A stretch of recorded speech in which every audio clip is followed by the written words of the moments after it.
दोस्तों, यदि आपकी एज भी 20 से 35 साल के बीच में है तो यह वीडियो आपको अंत तक जरूर देखनी चाहिए।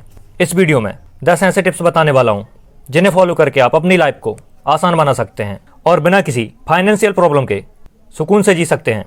25 से 35 के बीच की जो एज होती है वह बहुत खास एज होती है।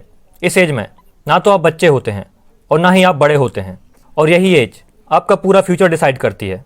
और इसी एज में कुछ ऐसी फाइनेंशियल मिस्टेक होती हैं जिनका असर इंसान की पूरी लाइफ पे पड़ जाता है। इस एज में इंसान जहां या जिस काम में सेट हो जाता है उसे 35 की एज के बाद छोड़ना नहीं चाहता। हम में से ज़्यादातर लोगों में कैरियर की शुरुआत के समय फाइनेंशियल समझ की कमी होती है, जिसके कारण हम कई गलत फाइनेंशियल डिसीजन ले लेते हैं जिनका अफसोस हम उम्र बीत जाने के बाद करते हैं। इस वीडियो में 10 ऐसी बातें बताने जा रहा हूँ जो आपको फाइनेंशियल मिस्टेक्स को करने से बचा सकती हैं। इन स्टेप्स को अपनाकर आप बहुत सारा पैसा और समय दोनों बचा सकते हैं और आप आर्थिक रूप से काफ़ी सक्सेसफुल हो सकते हैं। नंबर 1, पर्सनल फाइनेंस के ऊपर कंट्रोल और पैसे बचत करने का सही तरीका। पर्सनल फाइनेंस का मतलब है अपने पैसे को सही तरह से मैनेज करना ताकि आप किसी भी फाइनेंशियल प्रॉब्लम में ना फंसें।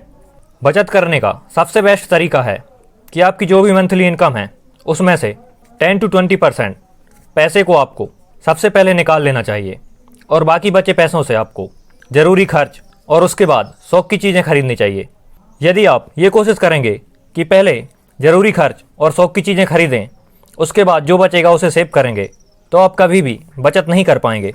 सबसे बेस्ट तरीका यही है कि जैसे ही सैलरी आए आप उसमें से 10 से 15% पैसे सेविंग के लिए निकाल लें और उसके बाद जो पैसे बचते हैं उससे आप अपना घर का खर्च और शौक दोनों पूरे करें।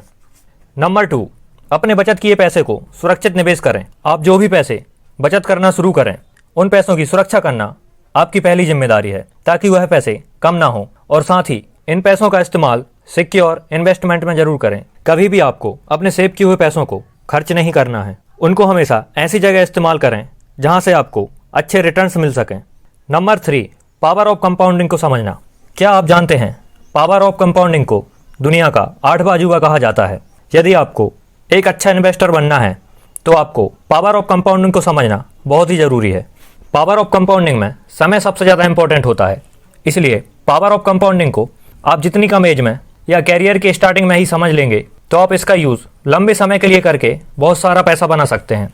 यदि आपकी एज 25 साल है और आप 60 साल की एज तक हर महीने 2000 रुपये इन्वेस्ट करते हैं जिसमें आपको 15% का कंपाउंडिंग लाभ मिलता है, तो 35 साल के बाद जब आप 60 साल के हो जाएंगे तो आपका ये 2000 महीने का रकम 15% लाभ से हो जाएगा 2,28,29,000। कंपाउंडिंग का बेनिफिट लेने के लिए आपको लॉन्ग टाइम के लिए इन्वेस्ट करना होता है। नंबर 4, अलग अलग इनकम टाइप्स को समझना। हमें स्कूल में और बचपन से एक ही चीज़ सिखाई जाती है कि पैसा कमाने के लिए काम करना पड़ता है, मेहनत करनी पड़ती है, जबकि दुनिया में 3 तरह के इनकम होते हैं।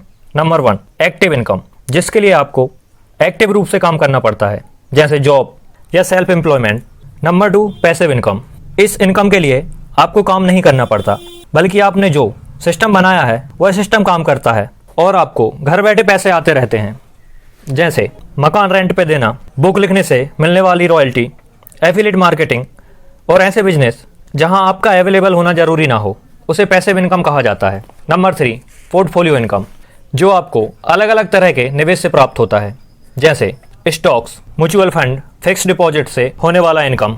आपको हमेशा एक्टिव इनकम के साथ साथ दूसरे और तीसरे इनकम के बारे में भी काम करते रहना चाहिए। नंबर 5, बजट बनाना। बजट का मतलब ये होता है कि आप अपनी ज़रूरत का खर्च निकाल के फिजूल खर्ची से बचें ताकि आप महीने के अंत में आने वाली पैसे की परेशानियों से बच सकें। यदि आप बजट नहीं बनाते हैं तो आपको पैसों की कमी आ जाती है, फिर आप अपनी ज़रूरतों को पूरा करने के लिए कर्ज ले लेते हैं और कर्ज के जाल में फंस जाते हैं। बजट बनाने से आप फिजूल खर्ची से बच जाते हैं, इसीलिए जिस चीज़ की आपको ज़रूरत नहीं है उसे ना खरीदें। नंबर 6, इमरजेंसी फंड बनाना। इमरजेंसी फंड इसलिए ज़रूरी है ताकि हम किसी भी तरह की इमरजेंसी को अच्छे से हैंडल कर सकें और कर्ज या उधार लेने से बच सकें। आपने देखा होगा कई बार जब सब कुछ अच्छा चल रहा होता है तब ज़िंदगी बहुत खूबसूरत लग रही होती है, तभी पैसे की कोई ऐसी प्रॉब्लम आती है कि सब कुछ बदल जाता है। कभी कभी कुछ समय के लिए हमारी इनकम बंद हो जाती है, जैसे जॉब छूट जाना या कोई दुर्घटना हो जाना। इमरजेंसी फंड में आपके पास कम से कम इतना पैसा होना चाहिए जिससे आप 6 मंथ बिना किसी प्रॉब्लम के निकाल सकें। यदि आपका एक महीने का खर्च 35,000 रुपये है तो आपके पास मिनिमम 2,10,000 रुपये होना चाहिए, जिन्हें आप मुसीबत के समय इस्तेमाल कर सकते हैं। Number 7, insurance policy. इंश्योरेंस के बारे में आप पहले से ज़रूर जानते होंगे, लेकिन आप इसकी इम्पोर्टेंसी को नज़रअंदाज कर देते हैं। जब अचानक कोई दुर्घटना हो जाए और परिवार के कमाने वाले की मौत हो जाए, तब आपको इसकी इम्पोर्टेंसी पता चलती है। सबसे बेस्ट टर्म प्लान होता है। जब भी कोई बीमा लें तो टर्म प्लान ही लें।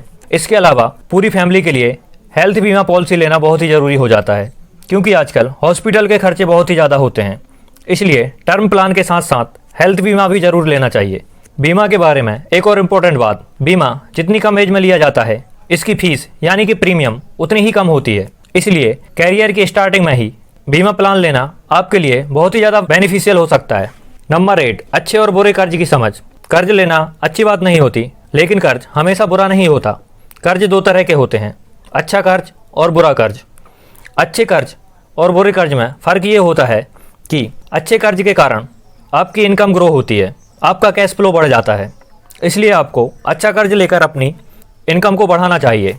लेकिन बुरे कर्ज से आपकी इनकम कम हो जाती है। यदि आप सिर्फ अपनी शौक की चीज़ें खरीदने के लिए कर्ज ले रहे हैं तो आपकी इनकम कम हो जाएगी, क्योंकि आपकी प्रेजेंट की जो इनकम है आपको उसी में से EMI भरनी पड़ेगी। इसीलिए कर्ज सिर्फ तब लें जब आप उस पैसे को अपनी इनकम ग्रो करने में लगा रहे हों, अपना कैश फ्लो बढ़ाने में लगा रहे हों। सिर्फ शौक की चीज़ें खरीदने के लिए कभी भी कर्ज ना लें। नंबर 9, फाइनेंशियल प्लानिंग करना। हर इंसान की लाइफ में कुछ बड़े खर्चे होते हैं, जैसे कि शादी का खर्च, घर बनाने का खर्च, बच्चों की पढ़ाई का खर्च आदि। ये सब कुछ ऐसे खर्च होते हैं जो कि हर इंसान की लाइफ में होते ही हैं। इसकी प्लानिंग भी समय रहते करनी जरूरी होती है।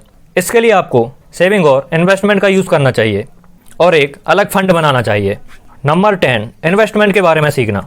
इन्वेस्टमेंट का मतलब है कुछ ऐसे एसेट्स बनाना जिससे आपकी और इनकम जनरेट हो, जिससे आपका कैश फ्लो बढ़ जाए। इन्वेस्टमेंट एक बहुत बड़ा सब्जेक्ट है जिसमें आप पैसों से पैसा कमाना सीखते हैं। यदि आपको बहुत ज़्यादा सक्सेसफुल होना है तो आपको कम एज में ही इन्वेस्टमेंट के बारे में सीखना स्टार्ट करना होगा और आप आसानी से पैसा बना सकते हैं।